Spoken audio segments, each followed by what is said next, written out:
Jam the nightclub, rock the disco. Standing in your own mud. I've kind of grown up to be the things that oppressed and scared me.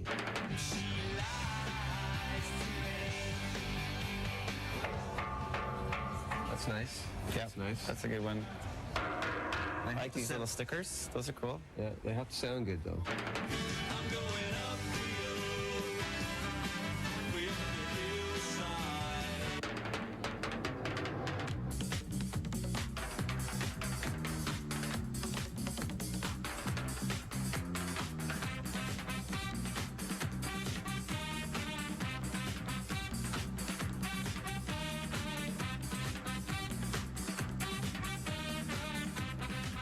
Smashing Pumpkins keyboardist Jonathan Melvoin, Hole bassist Kristen Pfaff, Dwayne Goddell, Skinny Puppy keyboardist, all recent casualties of heroin.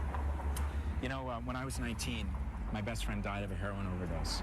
And I can honestly say that for the last 10 years, I thought about that drug and that event every day. So I hope that we're not doing a story because a bunch of rock stars are dying. I mean, it's something that affects people all across society. No, it is a nasty drug, highly, highly addictive, and unfortunately has a renewed presence these days. You can see that we're struggling with doing a story on heroin on the new music for a number of reasons, more of which we'll actually get to later as well. That's a current state of where we're at with it, but now you're going to hear from some of the musicians and doctors and junkies that we've spoken to.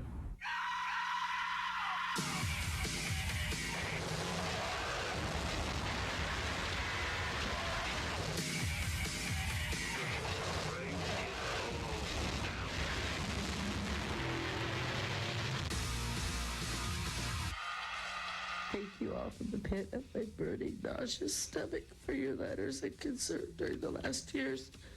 I'm too much of an erratic, moody person, and I don't have the passion anymore. And so remember, and don't remember this because this is a fucking lie. It's better to burn out than to fade away. God, you asshole. Peace, love, empathy. Kurt Cobain.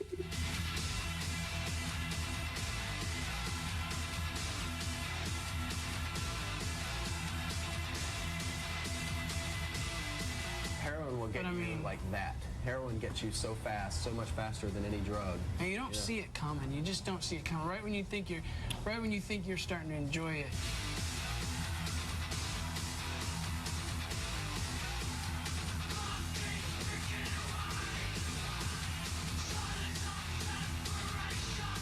Well, I certainly have done it, my fair share.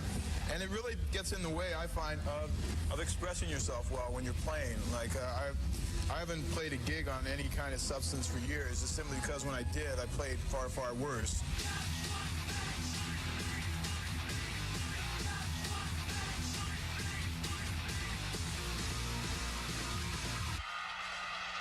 I could stop if I wanted to. I OD'd on China White because it was so good. I shot a load up. It was too strong. And when you're junkie, you want the good stuff. When the good and the street stuff is not so good. It's cut with. And when you get the good stuff, and you're shooting it, it's all over.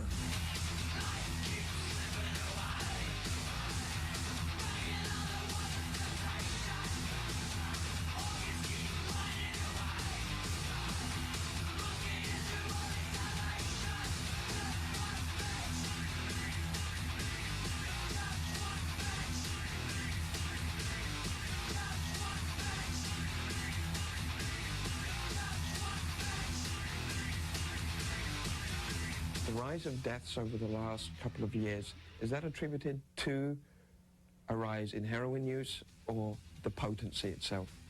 There's definitely more deaths. I mean, there's 5 times as many deaths now as there were 5 years ago. That's partly because of the rise in potency, making it harder for people to inject the amount they want. But I think the relationship is that the rise in potency has made more people use. There are a lot more people using heroin now than there were. You know I get so low and then the smack flows. I don't care, I'm gonna make it my wife. Cause when the blood begins to flow and it shoots up the dropper's neck and I'm closing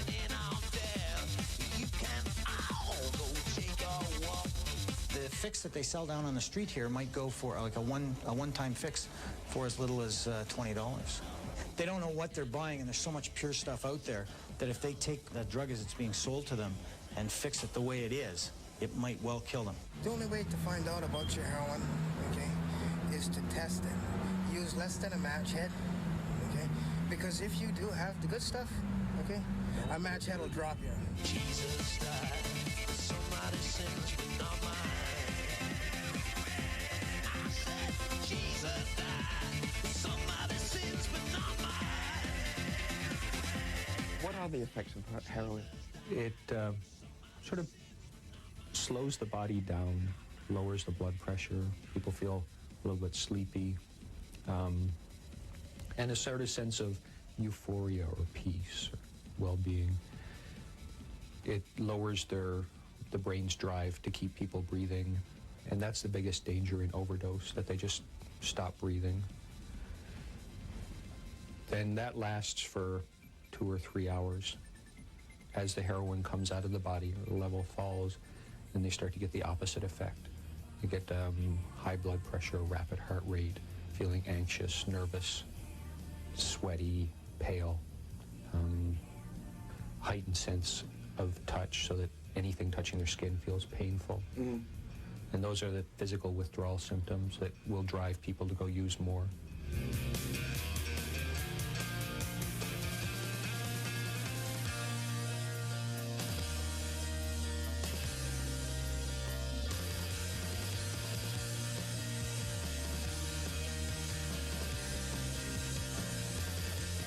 Substance abuse, I mean, it's a progressive disease and all this other stuff. So in your early stages, it can be fun and experimental and all that stuff. But then if you're an addict, what happens is that it becomes a job. It becomes, exactly, totally. It becomes the thing. It doesn't enhance, it is the purpose. It takes up more and more space in your life. And if it takes up, one day you look up, it's taking up so much space, you don't have time to have a family or relationships with other people anymore. And eventually it took up so much space in my life that I didn't write songs anymore.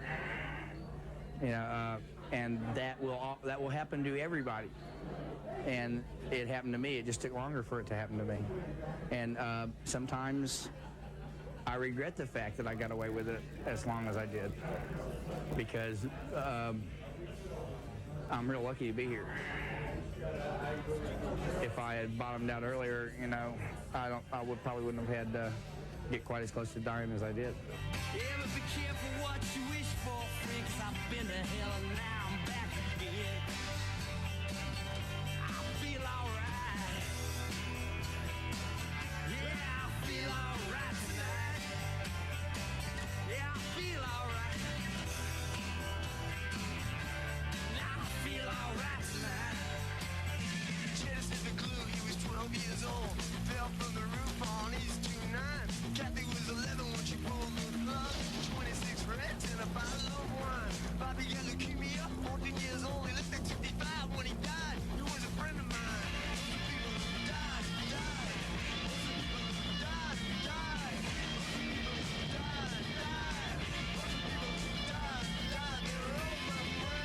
that just died.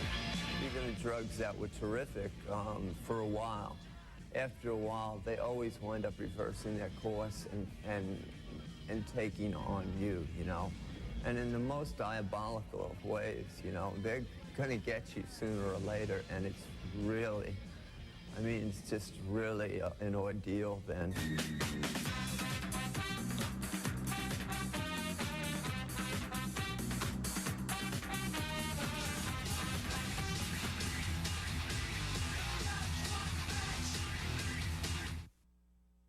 What's your biggest fitness problem? My problem areas are right through my hips and thighs. I have problems with my legs and my hips. My hips are definitely a lot bigger since I had the baby.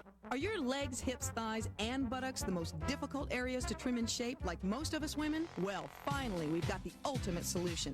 Introducing the Leg Shaper Plus, new from Nordic Track and Linda Evans. Together with Nordic Track, we've developed an amazing piece of equipment just for women that can help us easily shape up by targeting our biggest problem areas. Leg Shaper Plus is the ultimate solution to a woman's #1 problem area.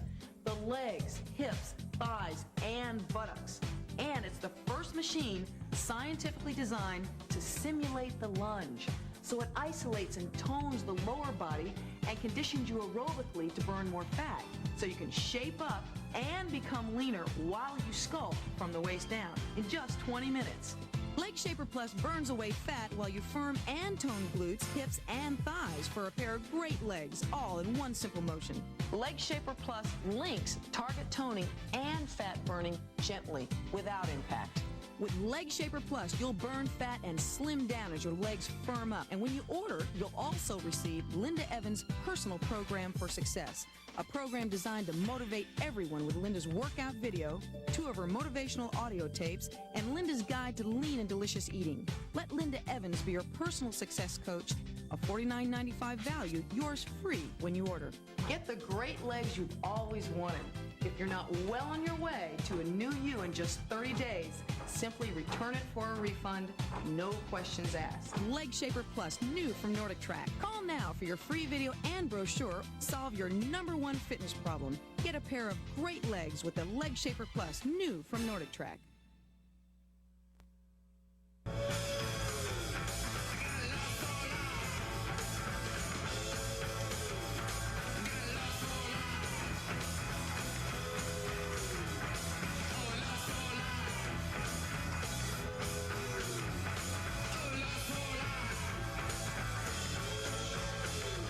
Movies like that glamorize it or whatever.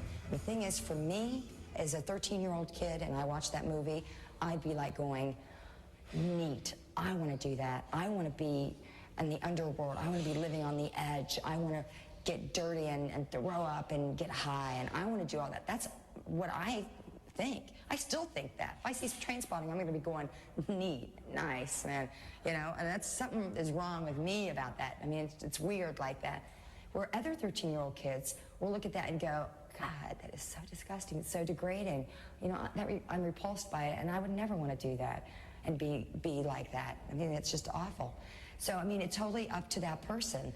You know, there's a certain stimuli, and the response is totally different. It can be totally different. I think film glamorizes everything. It's something that we want cinema to do, really. So it runs that risk, but it's honest about that risk, I think. That's one of the differences we've tried to be, is actually show the side of the drug, why the drug attracts people, as well as, you know, what can happen to you if you become involved in it. I wouldn't blame movies for people using more. In general, I think it's better for movies and for the media to get out there and talk about the subject, rather than for it to be going on underground, people not talking about it. But first, are you experienced? Sometimes even the media, you know, they take someone who is a popular pop star or something, and they always have to equate, you know, like it was, you know, you don't have, there is no relevance there. I don't believe that there is any relevance between the junkie and the pop star. So if you're going to promote one, you're going to promote the other, and it's like a lot of people, they have to bring that, along with someone's popularity, and a lot of kids can misinterpret that.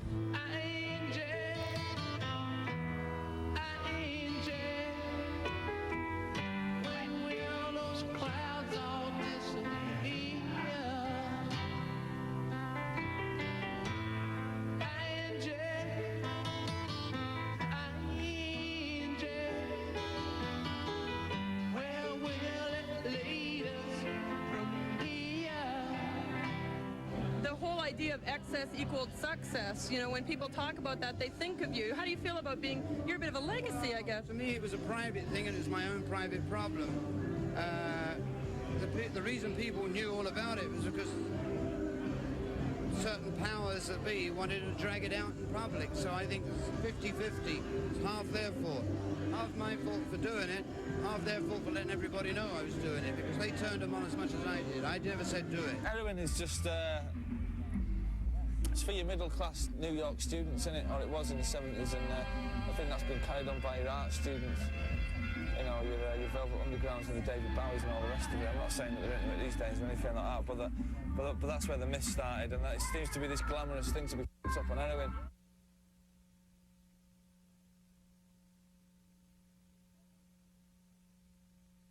All heroin users winners or losers, as far as I'm concerned.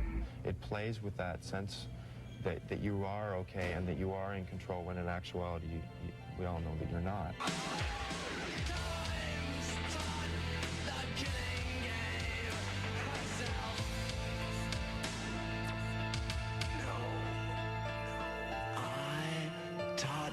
The killing game first.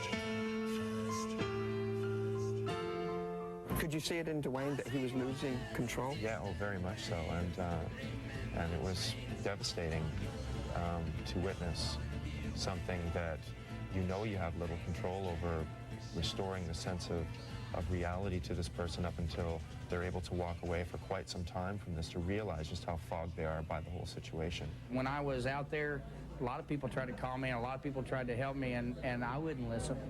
I had to get locked up. And that's there's a lot of reasons that it's the nature of the disease. It's a disease that tells you that you don't have it. You know, that's one of the symptoms. That's the big danger of heroin, is that you believe that you're on another reality when in fact you're standing in your own mud. Mr. and Mrs. Mac.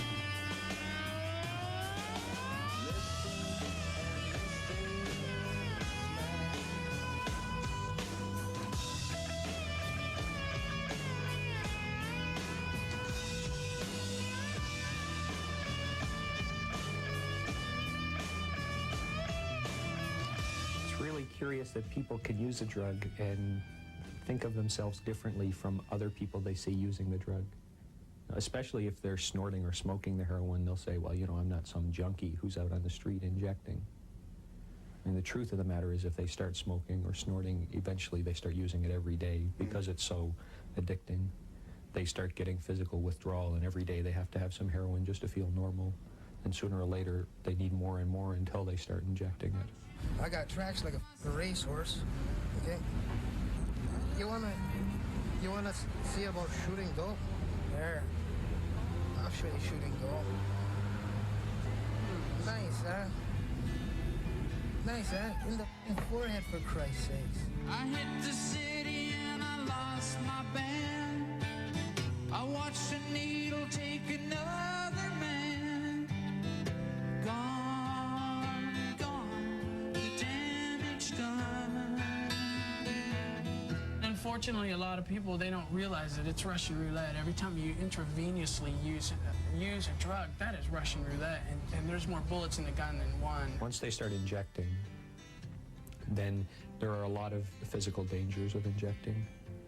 First of all, the effects on the veins themselves, the risks of getting abscesses, infections. Every time they inject, usually people don't do it in a purely sterile way, so they usually are injecting some bacteria or fungus. If they're sharing needles or spoons or water, any of the things that are used in handling the drugs, then that sharing can spread viruses from person to person. I seen the needle and the damage done. A little part of it in everyone, but every junkie's like a setting sun. If some guy's using needles out in the street shooting junk and he wants to get off, he should be able to do it immediately, go into a program and get methadone and get counseling.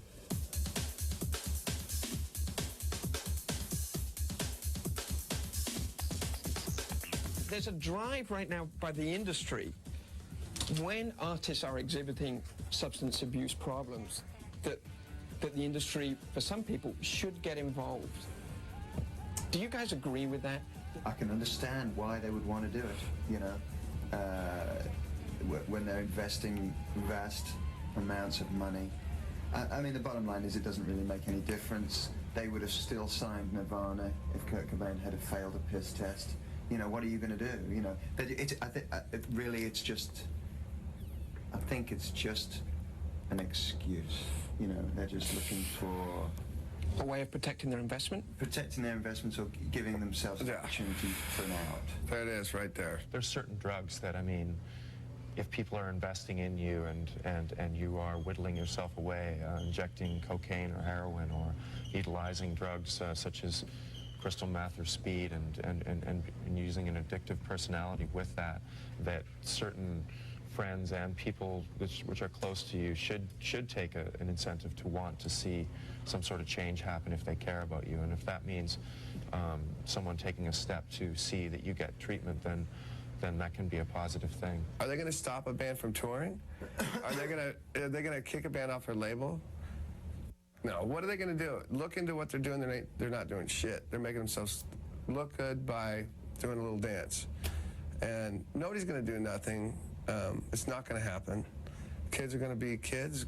Artists are going to be artists. And if somebody's going to stop, they're going to stop themselves. Nobody's going to not sign them or kick them off the label. That's my opinion. If you hit your bottom like I did and you want a way out and your arms are sore and it's the summertime and you're wearing long sleeve shirts because you got tracks up and down your arms and you're feeling not so good and you're afraid of AIDS and you just had it, you're at the end of your rope, that there's NA and there's recovery places to go and turn it around, and that would be the only message that I've got.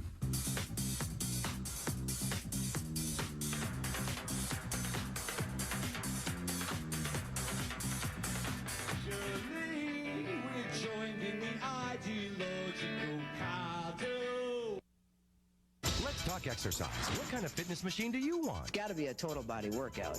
Something easy. Something fun. How about something I can do and still watch TV? Introducing the all-new Sky Flyer from Nordic Track.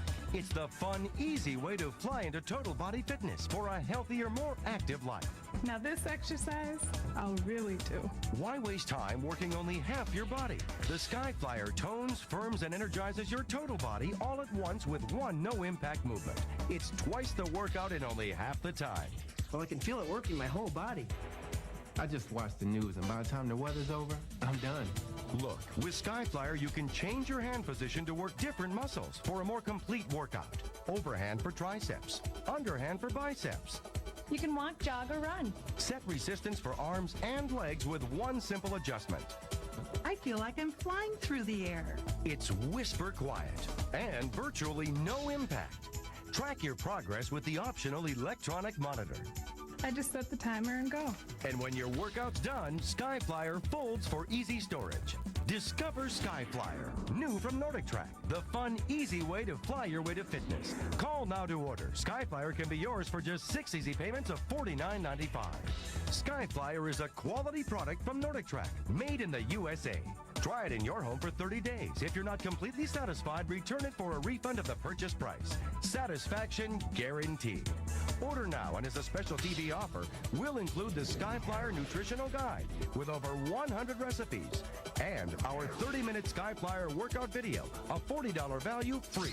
But that's not all. Order now, and as a bonus TV offer, Nordic Track will also include the electronic monitor free. You'll get all three, a $70 value, absolutely free just for ordering now. Fly your way to total body fitness with Nordic Track's new Sky Flyer. Call now. You privatize away and then you make us pay. I will take it back someday, mark my words, mark my words. We'll take it back someday, mark my words. Mixing music and politics is what Billy Bragg has always been about. We haven't seen Billy in Toronto for years, but he's come back just in time to take part in the largest demonstration in Canada's history. Hundreds of thousands of people protesting against the ultra-conservative government here at Queen's Park in Ontario. Billy Bragg on stage, bashing Tories to a huge crowd of lefties. Seems like old times. I just keep thinking Margaret Thatcher's going to show up. We will not bow to the masters or pay rent. To the Lord still we are free, though we are poor. Yet did us all stand up for glory, stand up now. In the late 80s, there was a ton of stuff going on intermingling music and politics, Farm Aid and Live Aid and Amnesty. And in that context, you made a ton of sense. It was easy for you to be in sync. Now, it's almost shocking to hear anyone say anything political at a gig. It's come so far the other way.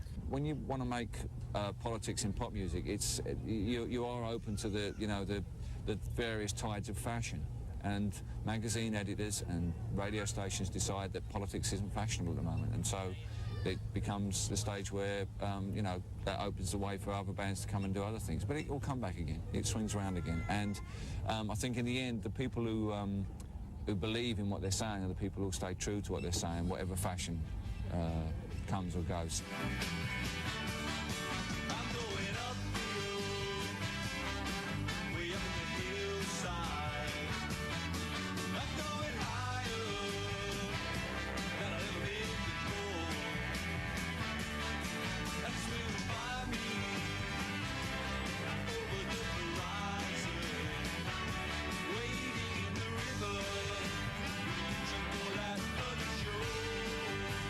All right, Bill, let's get down to it.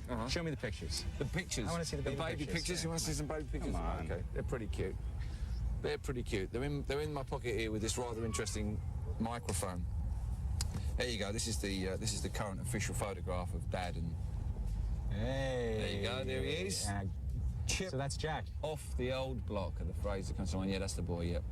You're a father now. You see things in different ways.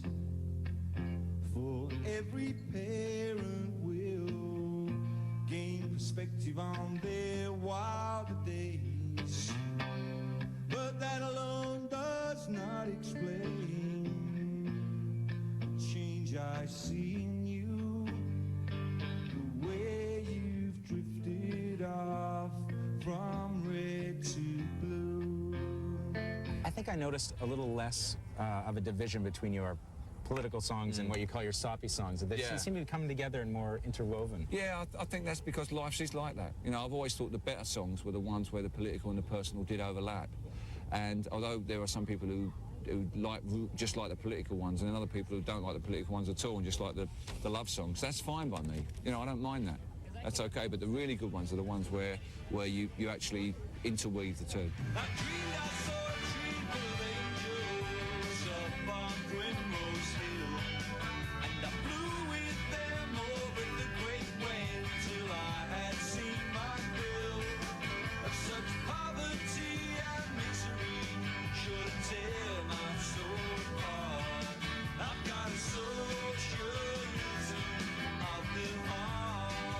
I guess the phrase socialism of the heart is a meeting place of those things. Yeah, it is. I mean, I think what I've learned becoming a parent is that family values are important, but the family values that politicians have talked about is actually not the core family value of compassion, but actually more about family discipline. Where it seems to me that the family that doesn't have understanding in it, the family that doesn't have forgiveness, I think that's a very important family value. Family that isn't founded on compassion is a dysfunctional family. And likewise, if the family is a microcosm of society, and I think it is, the family that doesn't have understanding and compassion is a dysfunctional family. Sometimes I think to myself, should I vote red for my class or green for our children? But whatever choice I make, I will not forsake. We have done the last couple of gigs we've done here in the Big TO, as we call it. We can call it that, you know. Big TO. Doesn't make it feel good? Have all been. Well, no, the Masonic Hall. Yes, we had to join a secret society, get the gigs there. I actually met the architect who designed that big space pool over there, actually. One thing that struck me watching you play last night that hit me the first time I ever saw you play was how much you seem to know about local politics. Well, and first time I saw you play, you were making jokes about different beer brands in Toronto. Yeah, well, the thing is that when you do politics in your music, the people that come to see you, who want to interview you, who want to talk to you at the gigs, are very often into politics as well, and they will come and tell you what's happening locally. I do think it's very important that you make a distinction in Canada, that you let the audience know that you're not just, don't think you're just in the northern part of the United States of America. It's important to me. I never mind how it's important to you Canadians. I think people appreciate it a lot. I think so too, yeah. I wonder how you handle audiences in the States where you may have to be a little more careful. No, I just take the piss out of you Canadians. Right. Same as I'll take the piss out of them when I'm here. It's easy. What do you think I do? What do you think I do? I figured as much. Mixing pop and politics, He asks me what the use is. I offer him embarrassment and my usual excuses, while looking down the corridor out to where the van is waiting. I'm looking for the great leap forward. To actually get through to the mainstream, there's only a tiny little pass to get through. And, you know, there are some artists who are willing to shave and shave and shave and shave away at their ideals, at their songwriting, at their image until they fit in that shape and they get through into the mainstream. And then there are others of us who just keep banging up against it, who are quite willing to put nice horns on the track, make it sound, you know, like a soul song, make a nice video, but we still got the word socialism in every verse, twice, in fact. And that's always going to stop us getting through that gap. And maybe one day some band will come along, bigger than me, and they'll punch a much bigger hole, and I will be able to get through into the mainstream without changing my, changing my priorities and changing my parameters. But at the moment, I'm afraid I am going to be on the outside. And that's okay, because there are a lot of people who feel on the outside of that anyway, and are willing to listen. Yes, that's right, by name, lend it here, lend it here. Yes, that's right, by name, lend it here. Yes, that's right, by name. Your faults I will proclaim. Your doctrines I must blame. You will hear, you will hear. Your doctrines I must blame. You will hear.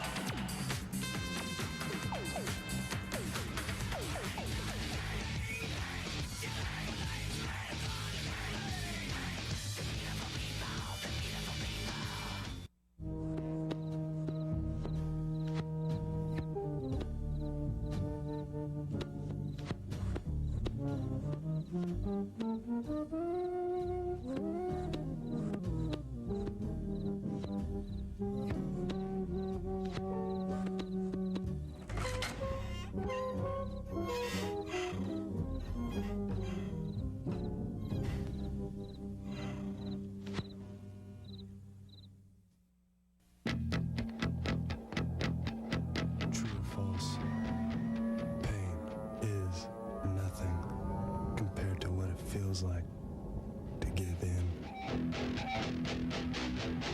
Powerade. Power to working muscles when you need it. I am not done.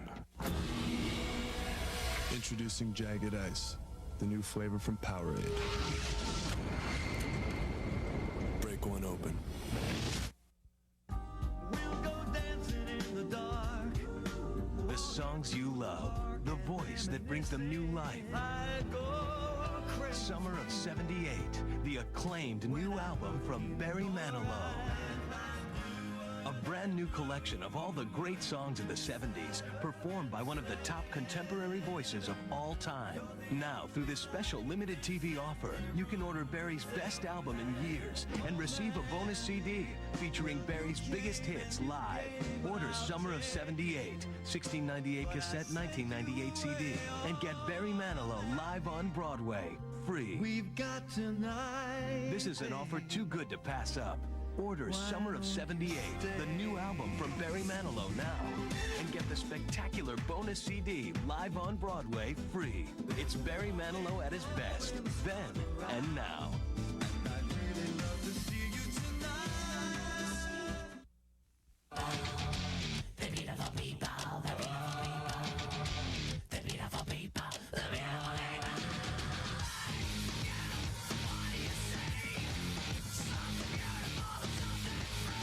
You're someone who calls himself a reverend and preaches to people, and yet you still don't want to take responsibility when people get the wrong take on your message.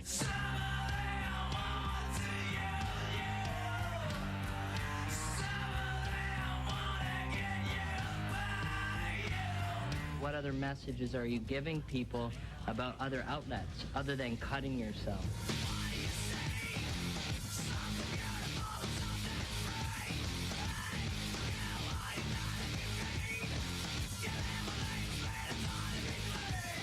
If you're just getting people to reflect and think about their own pain and confront it, okay, I mean, that's valid. But what I'm saying, what do you do afterwards? What do you give them to replace it with? you could want me to be a hero and take all these people to church, but, you know, I'm just making a statement because I'm an artist, you know. Yeah, an artist and an ordained minister of the Church of Satan and a fellow who pushes a ton of buttons. Especially a lot of my buttons ethically. I mean, the guy presents fascist imagery, he represents a fascination with mass murderers, and he's manipulative, both on stage and in person, and yet I kind of like the guy. Well, you've got a lot of company. I mean, Marilyn Manson is #3 on the Billboard charts right now after, get this, Celine Dion and Kenny G. Contradiction is what this band is about.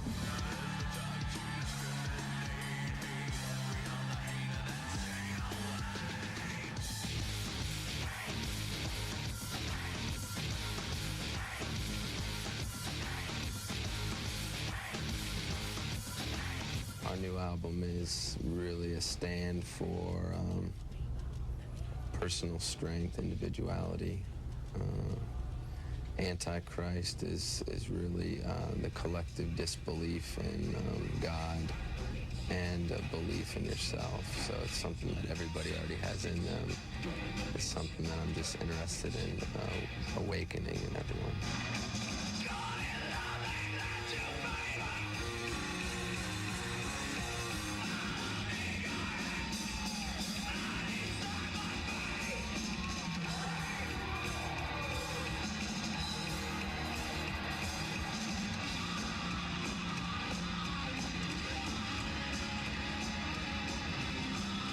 This idea of you playing with mass psychology, where if you're on stage, you're promoting individuality, but at the same time you seem to be promoting herd mentality. Well, that's part of the paradox that's Marilyn Manson, but I'm trying to, in many ways, drive people away from Christianity, and yeah, the danger is creating a similar type of herd mentality, but I think people aren't giving our fans enough credit for their intelligence. What's the appeal? Why do you like Melon? Oh, because I think he's like the hottest person in the world, and he's the best singer, and he's just so cool. You know what Satanism is? Not really, kind of. I like the music. The first Manson show I went to scared the hell out of me. What about the whole Satan thing? Do you buy into it? Actually, Satan isn't that bad of a thing. People make it out to be. And is that something that you've looked into because of listening to Marilyn Manson? Yes. Yeah? He's taught it to me. It's kind of the image and the music. It gives yourself a freedom to be who you want to be. You know, you're not trying to follow everyone else. You're expressing yourself.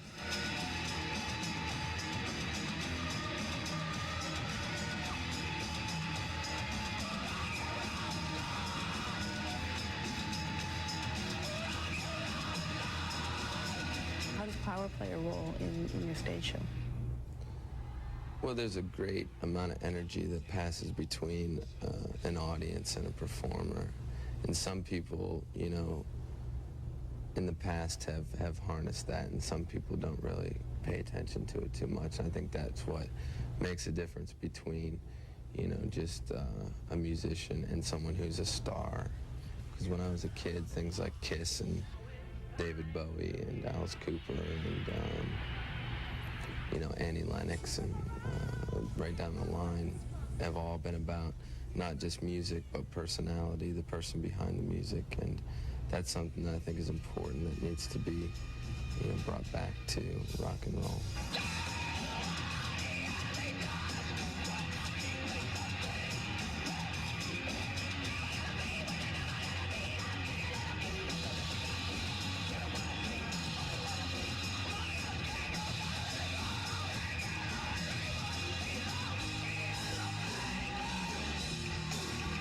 Ultimately, it seems to me that you're manifesting all this power that you didn't have in the past, and what worries me is what you want to do with it.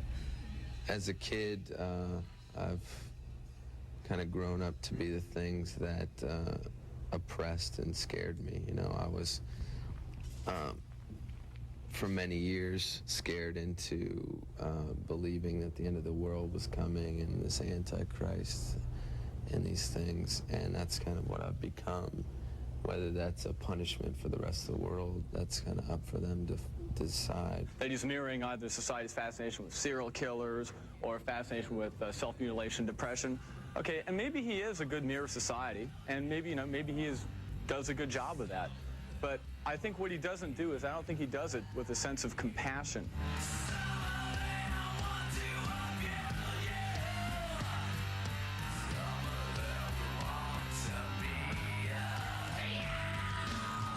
S&M at all? S&M? I mean, I've experienced a lot of self-inflicted pain, but I tend not to share that with other people, really. Self-mutilation, I view people should, if they're into that, they should not do it because Mr. Manson does it or Marilyn Manson does it. I just think it's something that if you're into it, do it. I think cutting yourself is really, really stupid. I feel that there's no meaning to cut yourself because, it's your life, live it, this is hell. It's cool. They're the band, not me. They can do whatever they want. They're the band, not me. It's cool.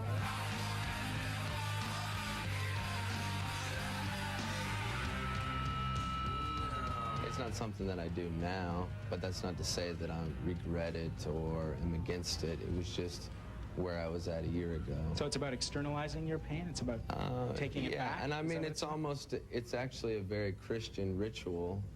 If you look back in history, it was something, flailing and self-mutilation was something that people used to do to repent for their sins. So they didn't really have rock stars, though. They have to actually blame the Christians for that. They didn't have rock stars then that they idolized in that same way. No, but they had a guy on a cross. It was very similar. Kind of rock stars.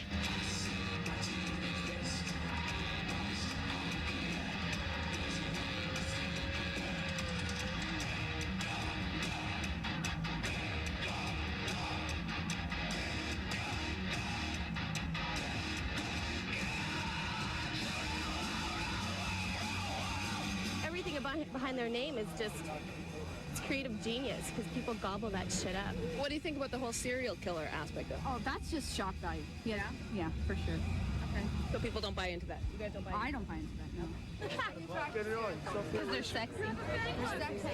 Yeah. Your name still bugs me, though. Growing up as a kid, those two people, were the two most recognizable faces that I could remember. And you can just say the word Marilyn, and you know what it is, and you can say Manson, you know what it is. And when you put them together, it just has such a power that I think, perfectly explains everything that I'm about.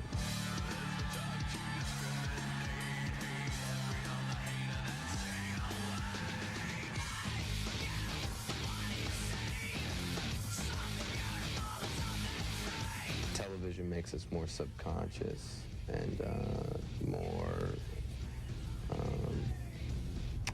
weakened by our own flaws, and that's part of the statement of Beautiful People was that it's a state of mind. It's not about what the status quo has decided how you should look. But ultimately, if it weren't for television, Beautiful People wouldn't be around. That does make sense. That's part of the contradiction that I enjoy. That is Marilyn Manson. You seem to say that a lot.